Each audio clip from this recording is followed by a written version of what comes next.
Welcome back to the Rise of Iron patch 2.5 exotic weapon tier list, where we will continue with special and heavy weapons, starting with fusion rifles.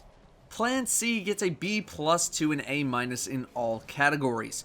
The king of fusion versatility stays in about the same spot as it historically has. It hasn't received any changes whatsoever in a while. It's a great fusion rifle, but fusion rifles aren't too mainstream at the moment, although they're gaining a little bit of steam. Telesto gets a B+ in PvE and about a C+ in PvP. It's a weapon that doesn't actually lose damage thanks to range too much, but typically only makes appearances in specialist or void burn modified activities.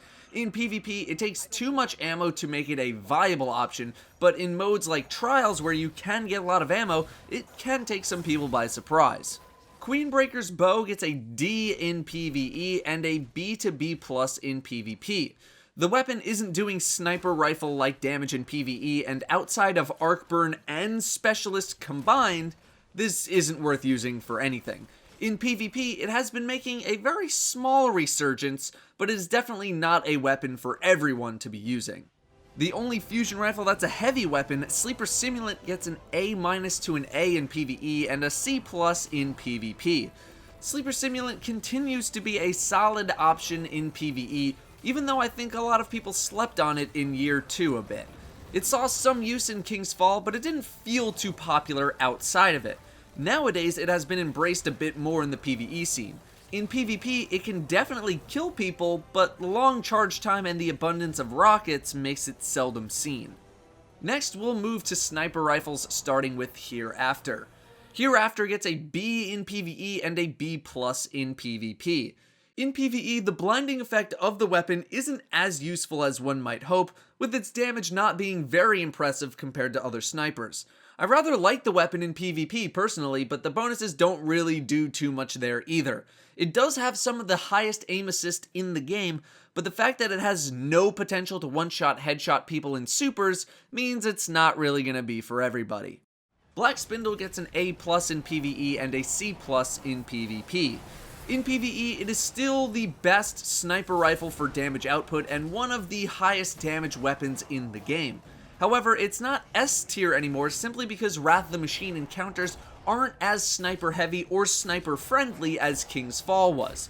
You can use other stuff and be totally fine. In PvP, it was used to kill high armor targets with supers, but now that Event Horizon and even Devil's Dawn are both in the game and both legendary, the need to use Black Spindle has fallen dramatically. No Land Beyond gets an F in PvE and a B to B+ in PvP. No one should use No Land Beyond in PvE, period. In PvP, it has been getting pretty popular to the point where it was somewhat recently the third most used weapon in Trials of Osiris in a particular weekend. It doesn't appear to be affected by the flinch nerf that other snipers received either. For that reason, it has seen a surge in popularity, but remains a high skill weapon. Not everyone can just pick it up and be great. Patience and Time gets a B in PvE and a C+ to B in PvP. While one of the best weapons in terms of theme and feeling exotic, Patience and Time does little more than simply exist. It is a very stable weapon, but its damage is mid-tier and its scope leaves a lot to be desired.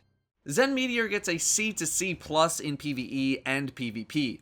I was way too generous with this weapon the last time I did a tier list. No one uses Zen Meteor. If you're going to use a high impact sniper, it's gonna be Black Spindle. Simple as that.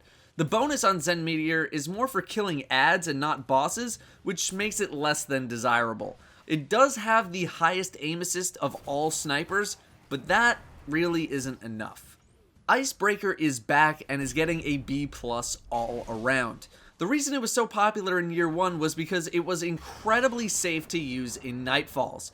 Nightfall used to boot you back to orbit if you wiped, which caused players to play overly cautious, promoting the use of weapons like Icebreaker, which allowed you to stay very far away from danger and slowly plink away at a target. Now that the Nightfall doesn't do that, the need for Icebreaker just isn't there. It's a good weapon when used appropriately, doing bursts of damage and then letting it regen. However, I don't think it'll be the trendsetter that it used to be. In PvP, the fact that you have to regen your shots whenever you die has turned people off to the weapon, but I still think it's a somewhat viable option, especially if your access to special ammo is limited. Moving to shotguns now, Invective gets a B+ in both PvE and PvP.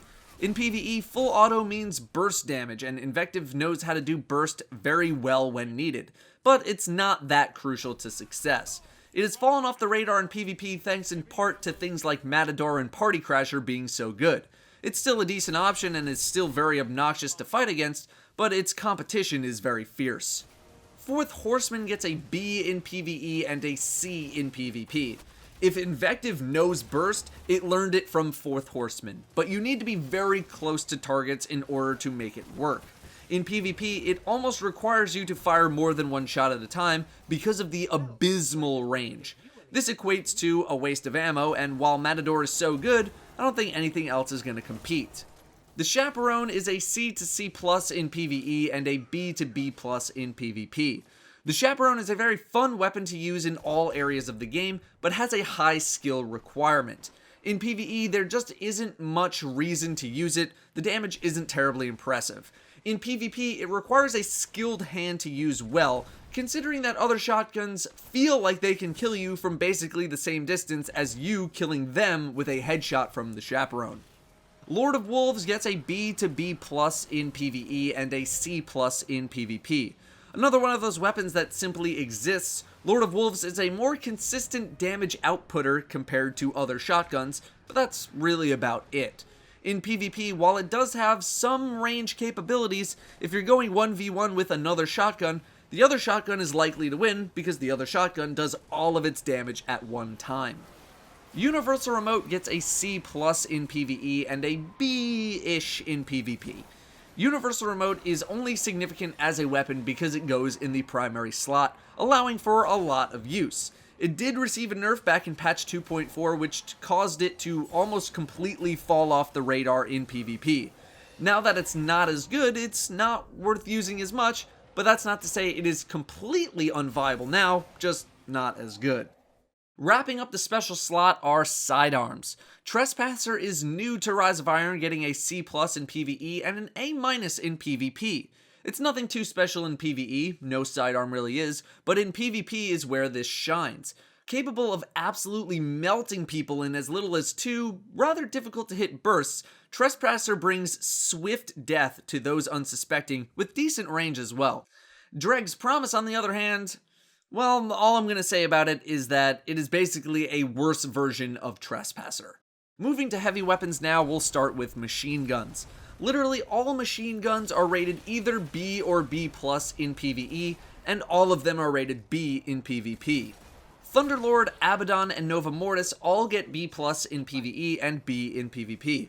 Right now it appears that Abaddon and Nova Mortis have more recoil than Thunderlord, not receiving the buff that Thunderlord got a while back. But should they ever get fixed, they'll both be equal to Thunderlord at all times. Thunderlord is good, but not a game-changing weapon, simply being above average. The other weapons are exact replicas. Nova Mortis gets a very slight edge because it's a void heavy, but that's not really enough to bump up its grade. Nemesis Star gets the same B+ PvE, B PvP rating. It is essentially reverse Thunderlord, starting fast and ending slow, but otherwise it is simply a serviceable machine gun, not standing out in any way. Super Good Advice gets a B to B+ PvE rating as well. It is capable of great sustained damage over a moderate period of time, but said damage output isn't anything crazy to the point where you need it for any activity. On the sword side of things, I don't know how comfortable I am giving rankings to swords anymore because they're either amazing in one spot or terrible in another. Boltcaster is definitely the best PvP option for swords because of the range potential, but Dark Drinker has become a lot more popular in the PvE side of things lately. Dark Drinker and Razelighter are your better PvE options, Boltcaster for PvP. Finally, we hit rocket launchers. Truth continues to have a B+/A- PvE ranking and an A+ to S PvP ranking. Truth is designed specifically to hit things. That's all that it does. It will hit stuff and hit it accurately and hard. In PvP, that is exactly what you want. Dragon's Breath gets a C in PvE and a D to D+ in PvP. The burning effect isn't really anything terribly impressive, and for boss damage is likely a DPS loss compared to some other heavy weapons. In PvP, the rocket velocity is so slow, and there are so many other options out there that there's no reason to use this in PvP at all. This thing is in desperate need of a buff. Last, Gjallarhorn has returned to Destiny, and it gets an A to A+ in PvE and an A- to A in PvP. Gjallarhorn is no longer the powerhouse that it used to be in Year 1. There are other options available that are good enough to compete. That doesn't mean that Gjallarhorn is bad now, though, quite contrary. It is still a fantastic heavy weapon, good for all aspects of PvE, and is a solid PvP option too. It's just hopefully not going to appear in every single LFG request anymore. So there is your exotic weapon tier list for all exotic weapons in the game. Overall, no significant changes to any weapon except for maybe one or two, and most things pretty much stayed in place. The next time we have a significant weapon patch or update, I will be sure to update this list. But those are your rankings for patch 2.5. If you enjoyed this video, a positive rating would be appreciated. Thank you very much for watching, and I'll see you next time.